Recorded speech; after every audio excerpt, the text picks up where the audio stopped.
bring to the table common sense. My initial degree is in marine transportation. I studied the movements of cargo.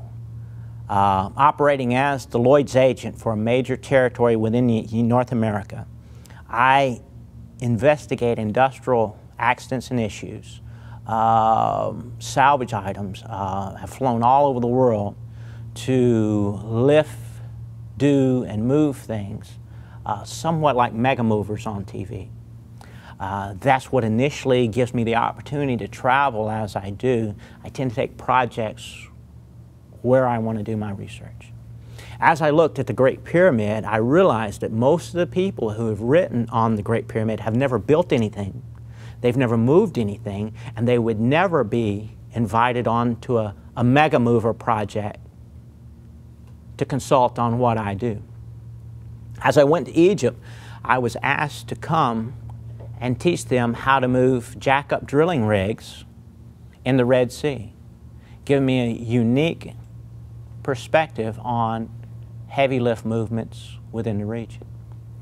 But as I looked at the Great Pyramid, I saw it not so much as an epic building project, but an incredible mobilization project.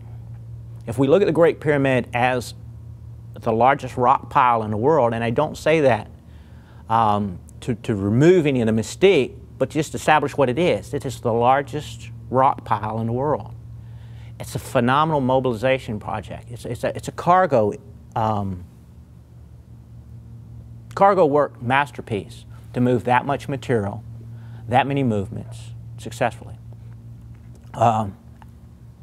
After finishing my transportation degree, I traveled globally. I've lived, worked, and traveled in 60 countries, giving me the opportunity to see past certain cultural mysticisms, and it gave me the ability to understand languages and cultures in a third-party context. Unfortunately, as I found, as we look into archaeology and discoveries, very often the discovery itself is tainted by the discoverer. As I've shared with many people very often, and it's in one of my books, Volume 1 of the Pyramid series, SolomonSeries, Great Pyramid Mystery Resolved. If we took a city in ruins, and in the 1950s, and we put a communist, a capitalist, and a socialist on 3 different corners of the same city in ruins, had them excavate towards the middle, meet in the middle at some given point, and discuss their findings, each one of the 3 would typically find a city much like the culture where they came from. All 3 discoverers would discover a different city even though they're standing on the same site, because their perspective is often twisted by where they come from and their world knowledge, their worldview. So by bringing a worldview from multiple cultures, I've got a master's in business, by bringing an economic effect. I mean, for every epic building project in the world, since the beginning of time, there's an economic value. Having a master's in business helps to bring these things together and say, remove yourself as a third party and say, at what point was our perspective on the pyramids or any ancient civilization twisted by the background of the discoverer? What I often found is that many great archaeologists, after spending years digging on a site, may have been digging on a hunch that maybe never profited. One of those hunches is a foundational tenet of our pyramid knowledge.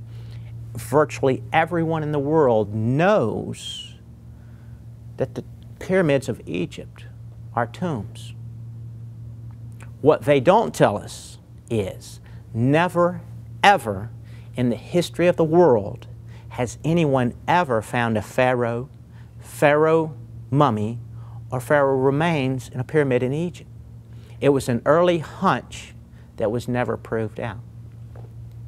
So I guess to shorten my answer, the fact that I brought a level-headed, common-sense approach of industrial investigation to exploration of the pyramid gave me insight that's been clouded by mystic pursuits for a long time.